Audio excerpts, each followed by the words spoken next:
My fellow South Africans, dumelang, riperile, dimadekwana, sanbonani, molweni, lochani. It has been 5 months since we declared a national state of disaster to combat the coronavirus pandemic. As I said then, and as I repeat now, never before in the history of our democracy has our country been confronted with such a severe threat, a situation that has demanded an extraordinary response and much sacrifice. It has been an immensely difficult 5 months, and the pandemic has taken a heavy toll on the health of our people, on families and communities, on the public health system, on the economy, and on people's daily, everyday lives. During this difficult period, what all of us have longed for as South Africans, most of all, is to be healthy, restore our livelihoods, and rebuild our economy. I address you this evening amid signs of hope.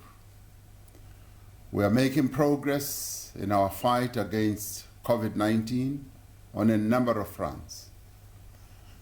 Over the last 3 weeks, the number of new confirmed cases has dropped from a peak of over 12,000 a day to an average of over the past week of around 5,000 a day. The recovery rate from coronavirus has risen from 48% at the time of my last address to the nation and now stands at an incredible 80%. The cumulative number of cases in our country remains extremely high, though, at 583,653. However, the number of active cases is declining every day and now stands at around 105,000. The virus appears to have peaked in several provinces, including the Western Cape, where it was highest, the Eastern Cape, where it kept rising, and Gauteng, where it was alarmingly going up, and possibly in KwaZulu-Natal as well. Fewer people are presenting with symptoms at our health facilities.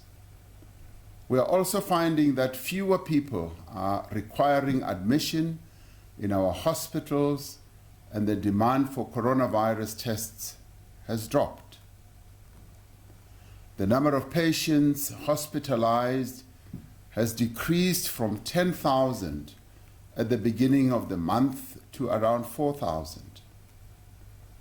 This is significantly reducing the pressure on our health facilities. You will recall that we started building field hospitals. Now, many of those field hospitals now have empty bed space. As of today, 11,667 people are confirmed to have died from COVID-19 in South Africa. We continue to mourn each and every one who has passed away, and the many more that we do not yet have any knowledge about. The deaths of so many people in such a short space of time due to a virus such as this is a human tragedy of proportions that we would not have expected to befall our nation at a time of peace and democracy. It is now clear that had we not acted as swiftly and as decisively as we did, and had we not taken the threat as seriously as we did, far more lives would have been lost. It remains our foremost concern in the weeks and months that lie ahead to continue to save lives. When I announced the nationwide lockdown on the 23rd of March, it was to prevent a sudden and uncontrolled surge of infections and to prepare our health system adequately. As we look back at the past 5 months, all indications are that South Africa has reached the peak and moved beyond the inflection point of the curve. Most of our health facilities have proven resilient. They've proven that they are capable and that they are able to withstand and deal with the surge. The modeled projections that were put forward by a number of modelers with regard to infections, hospitalizations, and deaths have had to be adjusted downwards as we have recorded better progress in the management of the disease. The progress we are recording in our management of COVID-19 would not be possible without the dedication and professionalism of our doctors, our nurses, and other health professionals who have had to confront this unprecedented disease, often under extremely difficult conditions. We pay tribute to them, many of whom have been infected in the line of duty, and some who have lost their lives taking care of others in our country. We will forever remember the contribution that they have made and continue to make. None of this would have been possible without all other frontline workers, police women and men, soldiers, traffic officials, as well as the volunteers who have given their time, their energy, and their resources, and who've been at the forefront of our national response. And we also say thank you to them. We also pay tribute to our medical experts in various health institutions, such as the National Health Laboratory Service, the National Institute of Communicable Diseases, Medical Research Council, and the Ministerial Advisory Committee, who continue to play an invaluable role in our management of COVID-19. Ultimately, the progress we've made would not have been possible without the sacrifices made by you, the people of our country. It is you who have readily adapted to the restrictions around mask wearing, social distancing, good hygiene. In the process, you have helped to save lives. But while there are indeed signs of hope, we cannot and must not let our guard down.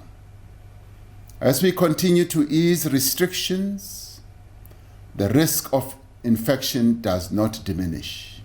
In fact, the risk of infection becomes even greater as more people return to work, as they move about more and more, and as there are more opportunities for our people to interact with each other. We therefore cannot become complacent or abandon the health precautions that we know we need to take to save our lives as well as the lives of others. Even the slightest lapse in our alertness at this moment could lead to a resurgence in infections at a rate and on a scale far greater than what we have seen so far. We have seen this happen in other countries where stringent restrictions have had to be reimposed at short notice as the rate of infection rises after they have relaxed the earlier restrictions. We need to avoid this. We have concluded that the lower rate of infections we are experiencing should lead to the relaxation of the restrictions we have had thus far. However, now is the time for even greater vigilance and even greater care. We must all continue to wear a cloth mask, a mask that covers our nose and mouth every time we leave home. We must protect the elderly and those with underlying conditions from exposure to the virus. We must continue to practice social distancing and ensure proper ventilation in closed environments. We must continue to limit our travel only that which is absolutely necessary, to avoid social gatherings, and to remember to regularly wash our hands and to sanitize them. We now know that a large proportion of people who are infected with the virus do not show the symptoms and may not even know that they are infected. I could be infected, as you could. With this in mind, each one of us should consider ourselves as potentially infected with the virus and continue to behave responsibly so that we do not pass it on to others. I know that the last 5 months have been extraordinarily difficult for our nation and for each one of us. For everyone, this disease has meant the disruption of our daily lives. But for millions of people, it has also meant hardship and hunger. It has caused pain, anxiety, and despair that no person should ever have to endure. It has also required a careful balance between saving lives and protecting livelihoods, between a devastating epidemic and a deep recession. It has required difficult choices with far-reaching consequences. While the measures we have taken have resulted in great hardship, we know that the alternative of an uncontrolled surge of infections and a health system unable to cope would have been even more devastating. Now, amidst the signs of hope, we are ready to enter a new phase in our response to the pandemic. Due to the actions that we have taken collectively and individually over the last few months, we have reduced the rate of transmission. We have relieved much of the pressure on our health system, and guided by the advice of our health experts, the Medical Advisory Committee, and after consultation with provincial and local government, Cabinet has decided to place the entire country on alert level 2, with effect from midnight on Monday, the 17th of August 2020. Alert level 2 in terms of our risk-adjusted strategy in dealing with the pandemic means that there is moderate COVID-19 spread of the virus with a relatively high health system readiness.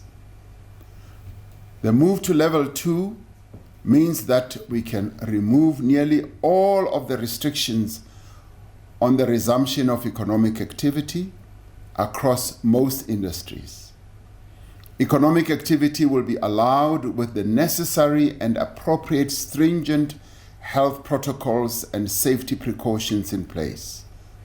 Therefore, the following changes will take place with effect from under level 2.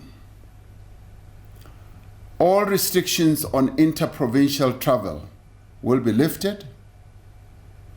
Accommodation, hospitality venues and tours will be permitted according to approved protocols to ensure social distancing. Restaurants, bars, and taverns will be permitted to operate according to approved protocols as to times of operation and numbers of people. Restrictions on the sale of tobacco will be lifted. The suspension of the sale of alcohol will be lifted subject to certain restrictions.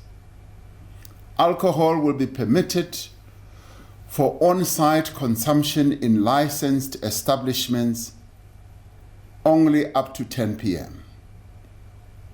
Liquor outlets will be allowed to sell alcohol for off-site consumption from Monday to Thursday during the hours of 9 a.m. to 5 p.m. only. Restrictions on family and social visits will also be lifted, although everyone is urged to exercise extreme caution and undertake such visits that are absolutely necessary. Infections have been known to take place during family visits, endangering family members and sometimes leading to the deaths of some of family members. And it is for this reason that we say we should be cautious. Social distancing should be observed, masks should continue to be worn, and special care should also be taken to protect the elderly and people with underlying conditions. Familiarity with each other should not allow us to forget these precautions.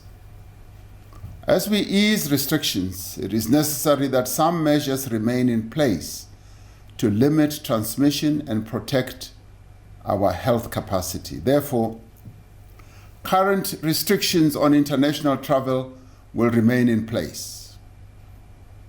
No gatherings of more than 50 people will be permitted. Among others, this includes funerals and religious events. Spectators will not be permitted at sporting events. The curfew will remain in place between the hours of 10 p.m. and 4 a.m.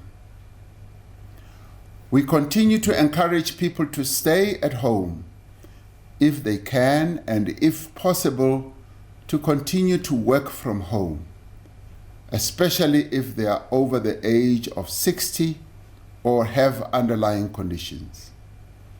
In order to keep the remaining restrictions in place and to maintain some of the essential elements of our health response, it is necessary that we extend the national state of disaster once again until the 15th of September 2020.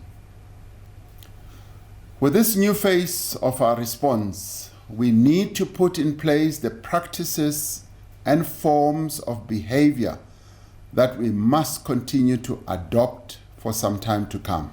This virus will remain with us for many months, and I must applaud many South Africans who have changed their way of life to meet this reality.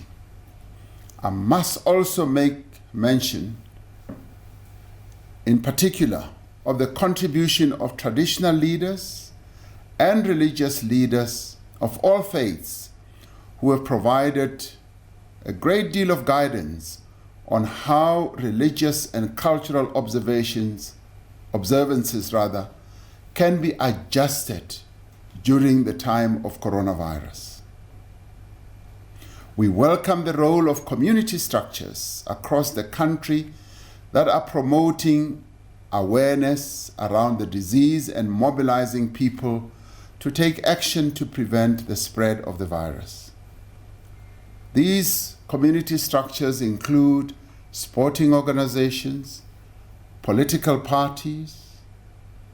I've seen political party leaders urging various supporters and our people to change their behavior, and we thank them for that. Trade unions have also embarked on massive campaigns to get members and other people to change behavior. We thank them. Even Stokvels, burial societies, a number of them have been at the leading edge of getting their member societies to change. Women's organizations have also been leading the charge. Small business formations, civic organizations, including youth organizations. We're grateful that all these community-based structures have joined the fight against COVID-19. It is through this work that our response to the virus will have its greatest effect. Alongside basic precautions that all of us can take, we're improving public health capacity so that we can better identify, isolate, test, and treat every positive case and trace and quarantine every contact. In the coming days, we will announce a powerful new tool to support our digital contact tracing efforts. In addition to manual contact tracing and the national WhatsApp channel, a mobile application will be used to notify contacts more quickly while preserving their privacy and anonymity. The Minister of Health, acting on behalf of our government, requested the Director General of the World Health Organization, Dr. Tedros Ghebreyesus, to send experts to South Africa to bolster our efforts against the virus. We deeply welcome the support from the WHO, which has brought 43 experts to South Africa to assist our hard-working health professionals to help us fight this epidemic. They are already providing help with regard to various analyses, infection control, incident management, and community engagement. We must continue to minimize the risk of outbreaks in high vulnerability settings, particularly in homes for older people, in mental health facilities, and other institutions. We will also strengthen our efforts to ensure and enforce health and safety measures in the workplace, in retail stores, public transport, to protect workers and commuters, and create a safe environment for businesses to operate. While this crisis has brought us together as a nation, united against a common threat, it has also brought out some of the worst tendencies in our society. We have witnessed the actions of some individuals who have sought to profit through corrupt means from this pandemic. We are taking decisive action to stop this and bring those responsible to book, and we will regularly update the nation on the progress that we are making transparently. We continue to grapple with the pandemic of violence against women.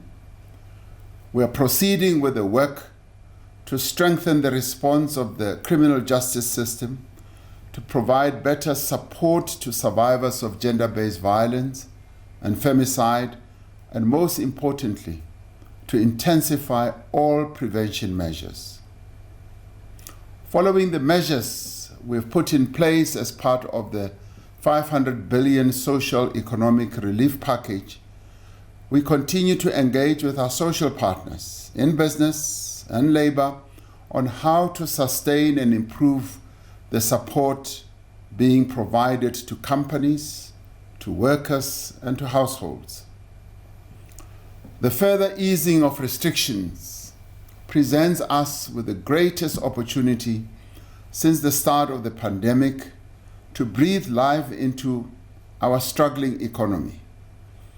Even as we open up economic activity, it will take a long time for industries and businesses to recover, and there is much work still to be done.